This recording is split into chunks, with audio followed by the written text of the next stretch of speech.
Oi, pessoal! Vamos iniciar aí a correção das atividades de hoje, dia 7 de agosto de 2020. Hoje nós temos, nessa sexta-feira, uma atividade de português, né? Ainda sobre aquele texto do Ali Babá e os 40 ladrões. Hoje a gente vai analisar aí algumas características do texto, sobre passagem do tempo, personagens, tá? E de matemática a gente tem alguns probleminhas para resolver. Além disso, a gente também tem uma atividade de artes, tá? Que sexta-feira a gente faz arte. Bom, vamos começar então com português. Lá no Ler e Escrever, páginas 149 e 150. A gente tem aqui um trecho do texto para estar relendo, para poder fazer as atividades. Então, vamos ler esse trecho. Ali Babá chegou em casa, jantou e disse a Samira que ia visitar o irmão. Ao ouvir a história da gruta que se abria, Ali Mansur pensou que o irmão estivesse brincando. Depois, como Ali Babá insistisse, começou a achar que ele estava com febre. Só acreditou em tudo aquilo quando o irmão lhe mostrou o saquinho com moedas de ouro. Os olhos de Ali Mansur reluziam de cobiça, avaliando o peso de cada uma. Ali Babá, diga-me exatamente onde é esse lugar e o que se deve dizer para abrir e fechar a pedra. Amanhã vou até lá. Não, Mansur, não vá. É perigoso. Os ladrões podem aparecer a qualquer momento. Nunca mais ponho meus pés naquele lugar horrível. Já estou arrependido por ter tirado essas moedas. Dinheiro que não vem do trabalho não é honesto. Deixe de ser bobo, Ali Babá. Se não quiser as moedas, deixe-as comigo. Sei muito bem o como e onde usá-las. Ali Babá foi para casa. Naquela noite, nem conseguiu dormir. Tamanha era sua preocupação. — Que aconteceu, Ali Babá? Por que está tão nervoso? Perguntou Samira, percebendo a apreensão do marido. O bom homem contou tudo à mulher, inclusive a conversa que tivera com o irmão. Samira então respondeu. Ora, meu marido, você não seria desonesto pegando um pouquinho daquela fortuna. Ladrão que rouba ladrão tem 100 anos de perdão. Na manhã seguinte, bem cedo, Ali Mansur saiu de sua rica casa com 10 mulas e 20 cestos e tomou o caminho da pedreira. Lá chegando, ordenou que a gruta se abrisse e entrou. Que maravilha! Vou encher os 20 cestos com joias, ouro, pedras e moedas. Amanhã virei buscar mais. Como Ali Mansur estava sozinho, demorou muito para carregar as mulas.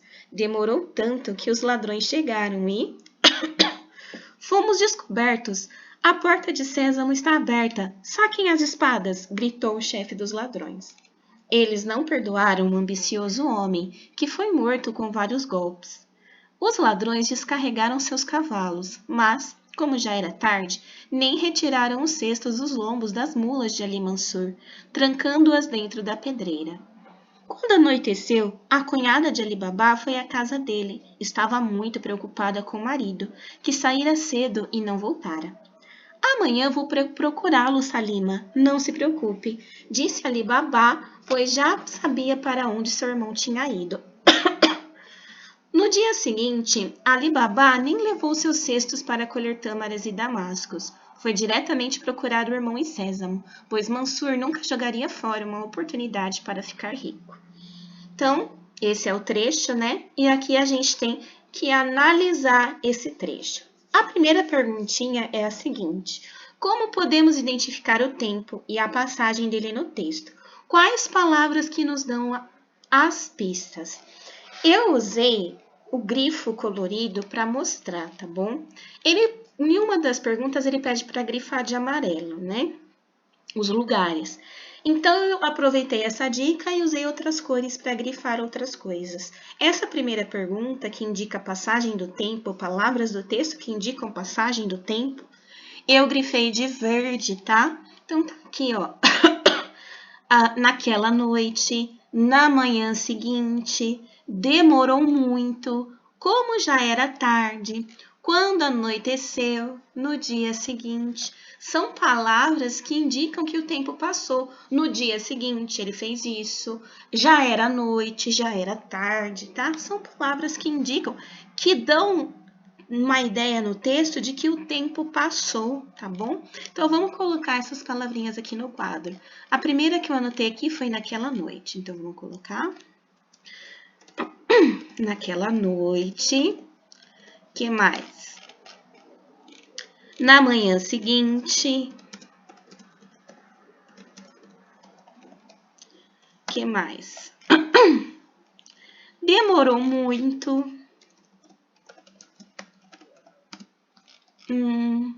Como já era tarde.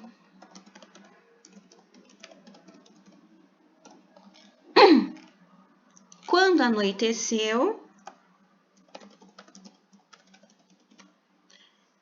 E na manhã seguinte, né? Então, essas são as palavrinhas que no texto dão a ideia pra gente aí de passagem do tempo, tá? Naquela noite, na manhã seguinte, demorou muito, como já era tarde, tá? São características do texto que mostram a passagem do tempo, tá bom? No trecho, em quais locais a história acontece? Grifem de amarelo no texto. Vocês podiam usar aí o lápis de cor para estar passando por cima aí. Tem um amarelinho claro, é melhor, né? Porque não some as letrinhas, né? Para vocês grifarem aí os locais. Locais quer dizer os lugares. Então, eu grifei de amarelo, ó. Em casa, visitar o irmão, ou seja, ele foi na casa do irmão. Então, se passa na casa do Alibabá, na casa do irmão, onde eles conversam. O irmão, ele tomou o caminho da pedreira, chegou à gruta em Sésamo. Então, são nesses lugares. Primeiro, ele está na casa dele jantando. Depois, ele vai na casa do irmão.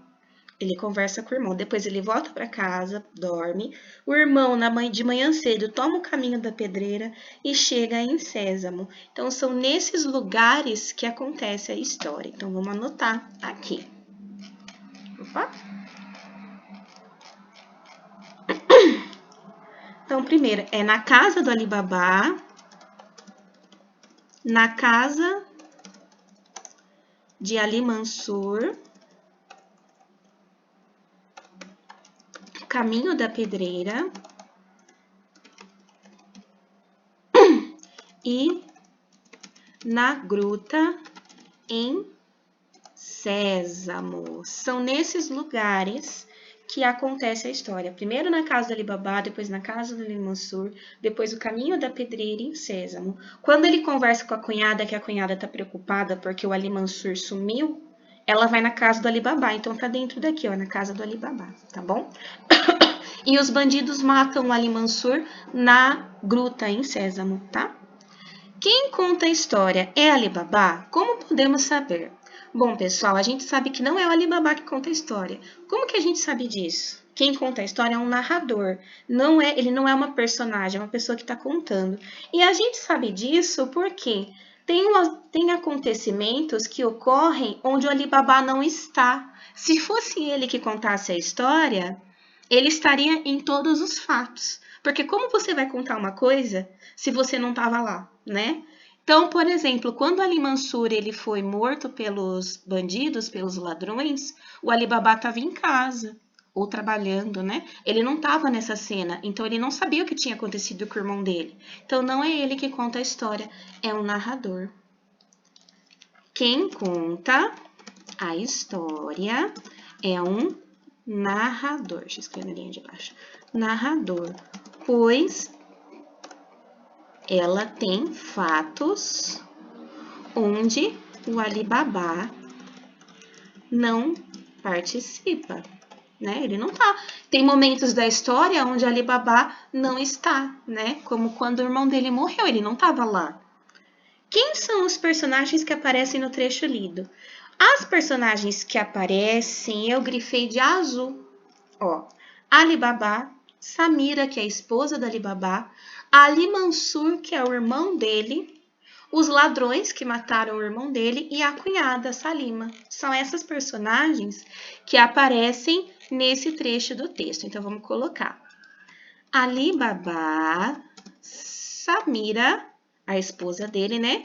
Ali Mansur, o irmão dele, os ladrões e a Salima, que é esposa do Ali Mansur. Quais episódios são contados no trecho lido? Episódios são aí os momentos, tá? Que momentos que aparecem? A gente observou aí no texto, que é a conversa de Ali Baba e Ali Mansur, a conversa de Ali Baba com a Samira sobre a culpa que ele sentia, né? O momento em que o Ali Mansur foi para a pedreira, o momento em que os ladrões matam ele e o momento em que a esposa do Ali Mansur, a Salima, dá por falta dele. Então, vamos colocar aqui, ó. Conversa de Ali Baba e seu irmão. Vamos ver se vai caber, né? Porque o espaço é pequeno. Ida de Ali Mansur a Sésamo. Morte de Ali Mansur e Salima sente o sumiço do marido, tá? Então, são esses os episódios aí que são contados no trecho. A conversa dos irmãos, né? Os trechos mais importantes, né? A conversa dos irmãos, onde Ali Mansur decide ir lá roubar a fortuna dos ladrões, né?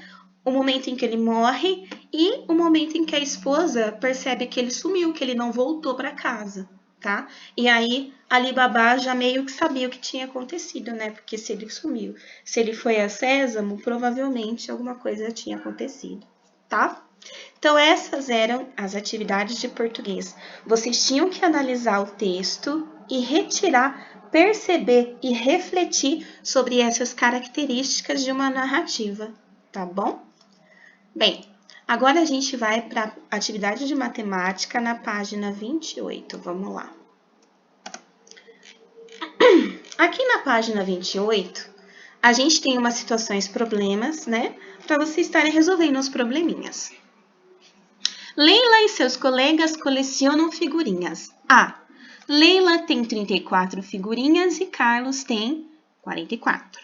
Quem tem mais figurinhas? Quantas a mais? Se a gente comparar, né, as figurinhas do Carlos e da Leila, o Carlos tem mais. E aí, para você descobrir quantas ele tem a mais, você pega a quantidade dele e subtrai a quantidade dela. Isso mostra pra gente que Carlos possui 10 figurinhas a mais que Leila, tá? 44 menos 34 dá 10, tá? Então, o Carlos tem 10 figurinhas a mais. B. Marcela tem 24 figurinhas e Lucas tem 12 a mais que ela. Quantas figurinhas tem Lucas? Para eu saber quantas Lucas tem, eu vou pegar as 24 da Marcela e somar as 12 que ele tem a mais, tá? 24 mais 12 deu 36. Resposta do probleminha: Lucas tem 36 figurinhas, tá? Ele tem 12 a mais, então ele tem 36. C. Sofia tem 45 figurinhas e Joana tem 13 a menos que ela. Quantas figurinhas tem Joana? Então, ali é só eu pegar as 45 da Joana, não, as 45 da Sofia e subtrair as 13 da Joana, as 13 que a Joana tem a menos, tá? Se ela tem 13 a menos, é a mesma coisa que 45 menos 13, que dá 32. Resposta: Joana tem 32 figurinhas, tá? 45 menos 13, né? 5 tira 3, 2. 4 tira 1, 3. Dá 32. Deixa eu colocar o ponto final aqui, não pode esquecer, né? D. Pedro juntou 16 figurinhas de países da África, 12 da América e 18 da Europa. Quantas figurinhas Pedro juntou? Então, eu tenho que somar as 3, né? 16 mais 12 mais 18. Então, soma as unidades primeiro, depois eu somo as dezenas. 6 mais 2, 6, 7, 8. 8 mais 8, 16. Coloco 6 aqui, subo 1 lá em cima. 1, 2, 3 mais 1, 4, dá 46. Então, Pedro juntou 46 figurinhas, né? Aí a gente conseguiu aí calcular todos esses probleminhas. Eles são bem tranquilinhos de fazer esses probleminhas, né? Quem quiser dar um pause aí no vídeo para estar corrigindo o livrinho de vocês, tá bom? Pode pausar. Bem, e por último, a gente tinha essa atividade de arte, tá? Essa atividade, ela envolvia aí o uso das cores quentes e das cores frias. O que são cores quentes? O que são cores frias? Eu coloquei aqui para vocês a definição de cada uma, tá? Para vocês também saberem que cor usar, tá? Eu queria um desenho do inverno com as cores frias e um desenho de verão com as cores quentes. As cores frias são aquelas que estão associadas ao gelo, à água, à lua, as quais transmitem a sensação de frio. As três cores frias básicas são o azul, o violeta, né, que é o roxo, e o verde. E as cores quentes são aquelas associadas ao sol, ao sangue, ao fogo e que transmitem sensações de alegria, calor e descontração. Elas são vermelho, amarelo, laranja e algumas das suas variações. Então, você vai fazer o desenho de verão? Você vai usar azul? Não. Nesse desenho, não, porque você vai usar o azul no desenho do inverno, das cores frias, tá? O azul é uma cor fria, ele é associado à água, a água não é fria, né? Então, cor fria. Você vai fazer um desenho de inverno, você vai usar o vermelho? Não, você não pode usar o vermelho no desenho de inverno, tá? Porque você vai usar ele no verão, que é o desenho das cores quentes. Então, essa é a regrinha para fazer esses dois desenhos, tá? Quero dois, tá bom? Então, essas foram as atividades de hoje. Qualquer dúvida, então, é só mandar para mim. Um beijo, tchau!